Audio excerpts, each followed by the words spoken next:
ബംഗാളിൽ ബി.ജെ.പി. അധികാരം ഏറ്റെടുക്കാനിരിക്കെ വളരെ നിർണായകമായ ഒരു മിസൈൽ പരീക്ഷണത്തിലേക്ക് ഇന്ത്യ നീങ്ങുകയാണ്.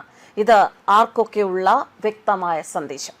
ഈ ഒരു വിഷയത്തെക്കുറിച്ച് ഒരു ഫേസ്ബുക്ക് പോസ്റ്റ് കുറിച്ചിരിക്കുകയാണ് ശ്രീ ഭാസ്കരൻ നായർ അജയൻ. അദ്ദേഹം പറയുന്നു, എൻ്റെ പ്രിയപ്പെട്ടവരെ, അഗ്നി 6 മിസൈൽ പരീക്ഷണമോ? ഇതിന് കേൾക്കുമ്പോൾ തന്നെ ഹാർട്ട് അറ്റാക്ക് വരാൻ പോകുന്നത് AK ആന്റണിക്കോ അതോ മമതാ ബാനർജിക്ക് ഉപദേശം കൊടുത്ത ബംഗ്ലാദേശിലെ ജമാഅത്തെ നേതാവ് മുഹമ്മദ് നൂറുൽ ഹുദായ്ക്കോ?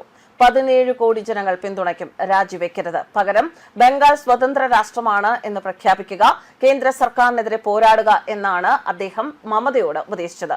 നൂറുൽ ഹുദ ഇനി ജീവിതത്തിൽ ഒരിക്കലും ആരെയും ഉപദേശിക്കില്ല. കാരണം ബ്രഹ്മോസ് എപ്പോൾ വേണമെങ്കിലും അവന്റെ തലയിൽ വന്നു വീഴാം. ബംഗാളിൽ ബി.ജെ.പി. അധികാരത്തിലേറാൻ ഒരു ദിവസം ബാക്കി നിൽക്കെ മിസൈൽ പരീക്ഷണം വ്യക്തമായ സന്ദേശം തന്നെയാണ് എന്ന് അദ്ദേഹം കുറിക്കുന്നു.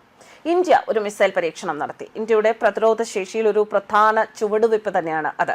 10,000 കിലോമീറ്ററിലധികം ദൂരപരിധിയുള്ള ആദ്യത്തെ ഭൂഖണ്ഡാന്തര ബാലിസ്റ്റിക് മിസൈൽ അഗ്നി 6 പരീക്ഷിക്കാൻ ഇന്ത്യ പൂർണ്ണമായും തയ്യാറാണെന്ന് DRDP ചെയർമാൻ സമീർ വി കാമത്ത് കുറച്ചു ദിവസങ്ങൾക്ക് മുൻപ് അറിയിച്ചിരുന്നു. ഇനി കേന്ദ്ര സർക്കാരിന്റെ അംഗീകാരം കിട്ടാനുള്ള കാത്തിരിപ്പിലാണ്. അഗ്നി 6 എന്ന് പറയുമ്പോൾ അത് ചരിത്രം കുറിക്കാൻ തയ്യാറാണ് എന്ന സൂചന നൽകിക്കൊണ്ട് ബി.ജെ.പി. പാർട്ടിയുടെ ഔദ്യോഗിക എക്സ് അക്കൗണ്ടിൽ ഒരു കുറിപ്പ് പങ്കുവച്ചിരുന്നു.